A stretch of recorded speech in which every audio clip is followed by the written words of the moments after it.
Hello everyone, welcome back to my channel Babita Sharma online Sanskrit classes.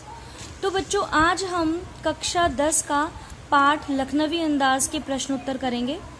उम्मीद है आपको आपकी परीक्षा में इससे मदद मिलेगी।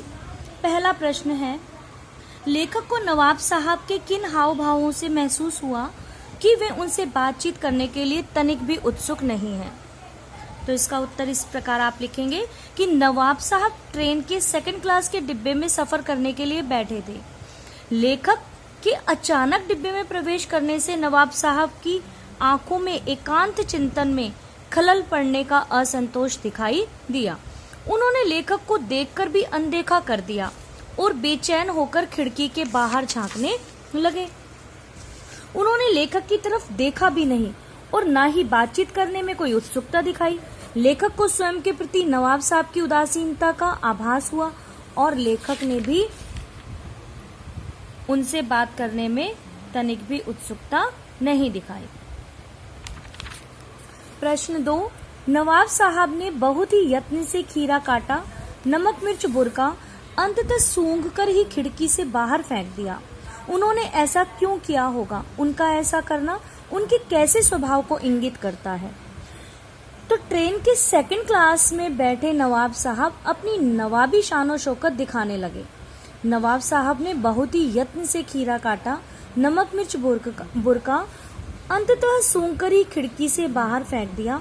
उनका इस तरह का बर्ताव केवल अपनी झूठी शान दिखाने और लेखक पर अपनी नवाबी तहजीब और अमीरी का रोब झाड़ने के लिए था।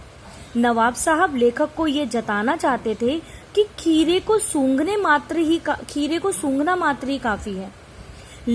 नवाब साहब का ऐसा व्यवहार करना मिथ्या आडंबर और प्रदर्शन प्रियता की ओर संकेत करता है। अगला प्रश्न, बिना विचार घटना और पात्रों के भी क्या कहानी लिखी जा सकती है? यशपाल के इस विचार से आप कहां तक सहमत हैं? तो बिना विचार घटना और पात्रों की कहानी नहीं लिखी जा सकती। किसी भी कहानी की रचना उसके आवश्यक तत्वों जैसे कथा वस्तु, घटना, पात्र आदि के बिना संभव नहीं होती। कहानी की घटनाएं और पात्र कथा वस्तु के इर्द गिर्द घूमते हैं और उसे पूर्णता प्रदान करते हैं। वे कहानी को आगे बढ़ाते हैं। पात्र संवादों के माध्यम से कहानी को रोचकता प्रदान करते हैं। इसीलिए लेखक का कथन सत्य है कि बिना विचार घटना और पात्रों के कहानी नहीं लिखी जा सकती। आप इस निबंध को और क्या नाम देना चाहेंगे? तो इस निबंध के आप अपनी इच्छा अनुसार कोई भी इसका शीर्षक रख सकते हैं जो इससे संबंधित हो, जैसे कि झूठी शानो शौकत, मिथ्या आडंबर, नवाबी दिखावा आदि। अगला प्रश्न है, नवाब साहब द्वारा खीरा खाने की तैयारी करने का एक चित्र प्रस्तुत किया गया है। इस पूरी प्रक्रिया को आप अपने शब्दों में व्यक्त कीजिए। तो नवाब साहब सेकंड क्लास के डिब्बे में सफर कर रहे थे। थोड़ी देर में खीरा खाने की इच्छा से उन्होंने 2 ताजे खीरे अपने सामने बिछे तौलिए पर रख दिए। पहले उन्होंने तौलिए को झाड़ा और बिछाया, खीरे को खिड़की से बाहर निकाला, वे लोटे के पानी से धोया, तौलिए से साफ करके पानी सुखा लिया, फिर जेब से चाकू निकालकर सलीके से खीरे के सिरे को काटा तथा गोद कर झाग निकाली। उन्होंने बड़ी कोमलता से खीरे की फांकों को काटा तथा तौलिए पर सजा दिया। इसके बाद जीरा मिला नमक और मिर्च उस पर भुरक दिया। वे खीरे को सामने देखकर मन ही मन खीरे का रसास्वादन करने लगे और उनके मुंह में पानी आ जाता है। अगला प्रश्न, किन किन चीजों का रसास्वादन करने के लिए आप किस प्रकार की तैयारी करते हैं? तो आप अपने अकॉर्डिंग जो तैयारी करते हैं वो लिख सकते हो इसमें, कि जिस प्रकार आप इसको इस तरह से भी लिखेंगे कि हम निम्नलिखित चीजों का रसास्वादन करने के लिए उनकी तैयारी करते हैं। जैसे सलाद खाने के लिए खीरा, ककड़ी, टमाटर, प्याज, गाजर आदि को काटकर उस पर नींबू निचोड़ते हैं और नमक डालते हैं। रायते का स्वाद लेने के लिए उसमें पुदीना और धनिया मिलाते हैं। फलों को धोकर काटते हैं और चाट मसाला छिड़क कर स्वाद लेते हैं। भोजन के साथ हरी चटनी व आंवले के अचार का प्रयोग करते हैं, जिससे भोजन का स्वाद बढ़ जाता है आदि। क्या सनक का कोई सकारात्मक रूप हो सकता है? यदि हाँ, तो ऐसी किसी सनक का उल्लेख कीजिए। तो देखो, किसी भी चीज की सनक सवार हो जाने पर व्यक्ति उसे पाने के लिए ललायत हो जाता है। सनक अर्थात जुनून छा जाना।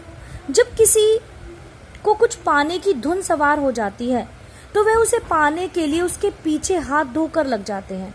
हाँ, सनक का सकारात्मक रूप होता है और उसका परिणाम हमेशा अच्छा होता है। हमारे स्वतंत्रता सेनानी जिन्होंने देश को आजादी दिलाई, आजादी से पूर्व उन्होंने ठान लिया कि चाहे कितनी भी बलिदान देना पड़े लेकिन देश को आजाद करवा कर ही रहेंगे। दृढ़ निश्चय, आत्मविश्वास और जीतने की सनक के साथ वे आजादी की राह की ओर चल पड़े। भीषण अत्याचार सहकर भी उन्होंने हार नहीं मानी और देश को आजादी दिलाकर ही सांस ली, जिसका सुखद परिणाम हम सबके सामने है। अगला प्रश्न, नवाब साहब थककर क्यों लेट गए?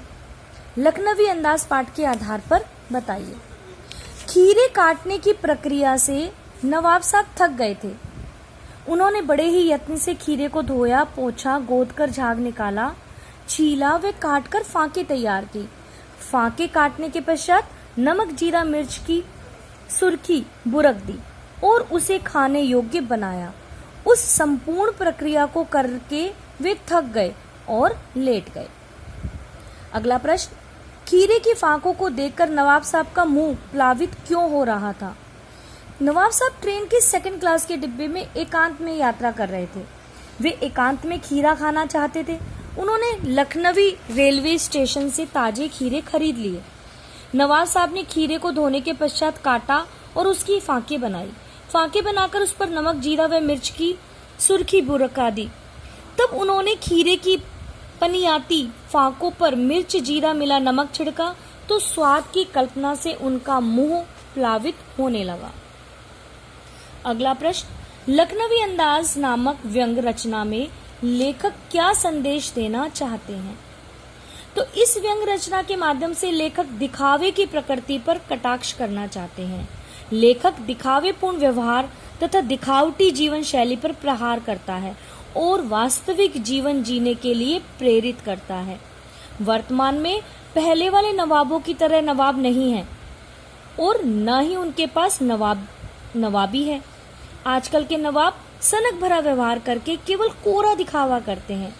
इसके साथ साथ लेखक ने झूठी शान शौकत को निरर्थक बताया है।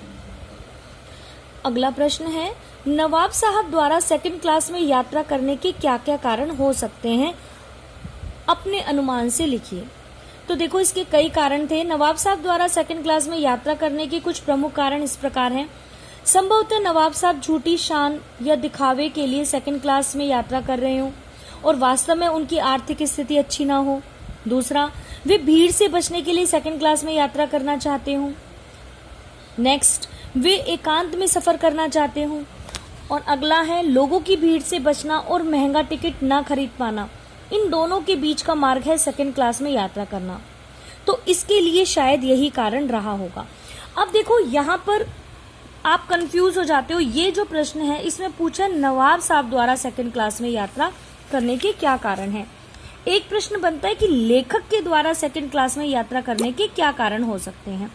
तो लेखक का अलग था, क्योंकि लेखक को एकांत में कहानी लिखनी थी। उन्हें बाहर के प्राकृतिक दृश्य भी देखने थे खिड़की के पास बैठकर। तो इस तरह लेखक का अलग आएगा और नवाब साहब का अलग आएगा। तो आप पहले प्रश्न को ध्यानपूर्वक पढ़ें, उसके बाद ही उसका उत्तर लिखें। तो उम्मीद है आपको इससे बहुत मदद मिलेगी। अगला वीडियो में इसी के और प्रश्न उत्तर को लेकर आऊंगी। तब तक के लिए धन्यवाद।